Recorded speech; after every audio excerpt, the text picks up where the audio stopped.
അപ്പോൾ കാലാകാലങ്ങളായി നടന്നു വരുന്ന കടമെടുപ്പ് നമ്മുടെ വി.ഡി. സതീശൻ സർക്കാരും ആരംഭിക്കാൻ പോവുകയാണ്.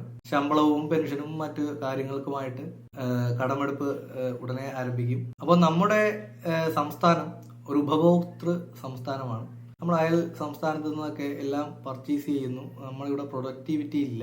കേരളത്തിന്റെ പ്രധാന വരുമാനം മദ്യക്കച്ചവടവും ലോട്ടറി കച്ചവടവുമാണ് എന്നാണ് വെപ്പ്. എന്നാൽ ഈ കച്ചവടം കൊണ്ട് കടമെടുക്കാതെ മുമ്പോട്ട് പോകാൻ പാടില്ലേ?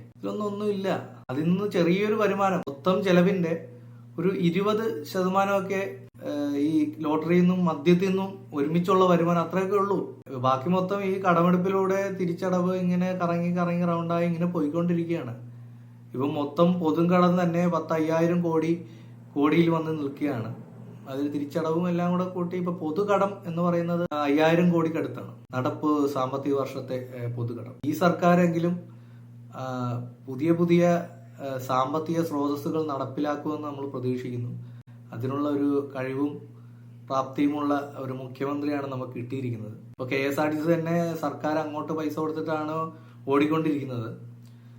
ഈ ഗണേഷ് കുമാർ പറഞ്ഞ ലാഭത്തിലുള്ള ഓട്ടോ ഒന്നും എത്താനുള്ള സമയമൊന്നും അദ്ദേഹത്തിന് ലഭിച്ചിട്ടില്ല. അദ്ദേഹം കുറെ കാര്യങ്ങളൊക്കെ നടപ്പിലാക്കി. എന്നാലും ഇതൊരു വലിയ ബിസിനസ് ആണല്ലോ. ഇത് ഓടി റണ്ണിങ് ലാഭത്തിലേക്ക് എത്തണമെങ്കിൽ പിന്നെയും കാലതാമസം എടുക്കും.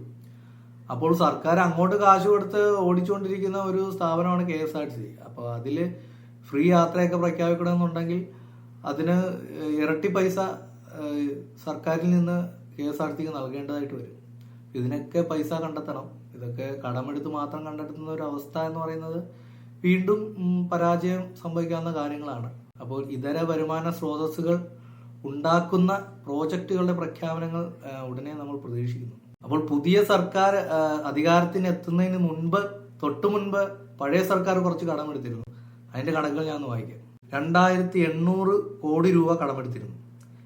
7 വർഷത്തെ തിരിച്ചടവ് കാലാവധിയിൽ 400 കോടി രൂപയും 11 വർഷത്തെ തിരിച്ചടവ് കാലാവധിയിൽ 1,000 കോടി രൂപയും 16 വർഷത്തെ തിരിച്ചടവ് കാലാവധിയിൽ 1,400 കോടി രൂപയുമാണ് സമാഹരിച്ചത്. ഇതോടെയാണ് നടപ്പ് സാമ്പത്തിക വർഷത്തെ പൊതുകടം 4,600 കോടി രൂപയായി വർദ്ധിച്ചത്. നമ്മുടെ കേരളത്തിന്റെ ആഭ്യന്തര ഉൽപാദനം GSDP വർദ്ധിക്കുന്നതനുസരിച്ച് നമുക്ക് കടമെടുക്കാനുള്ള പരിധിയും വർദ്ധിക്കും. അപ്പോൾ വരുമാനം വർദ്ധിക്കുന്നതനുസരിച്ച് കടമെടുത്താലും അതിന് തിരിച്ചടക്കാനുള്ള സ്രോതസ്സുകൾ ഉണ്ടാവുമല്ലോ. അപ്പൊ അതൊരു പ്രശ്നമില്ലാതാകും. എന്നാൽ മാത്രമേ പുതിയ പ്രോജക്റ്റുകൾ പ്രഖ്യാപിക്കാനും അത് നടപ്പിലാക്കാനും സാധിക്കുകയുള്ളൂ. അല്ലെങ്കിൽ പഴയ സർക്കാർ കേരളയിൽ പ്രഖ്യാപിച്ചതുപോലെ കുറെ പൈസ അതിന്റെ പേരിൽ പൊടിക്കാമെന്നുള്ളതല്ലാതെ പ്രോജക്റ്റുകളൊന്നും നടക്കാതെ പോകും.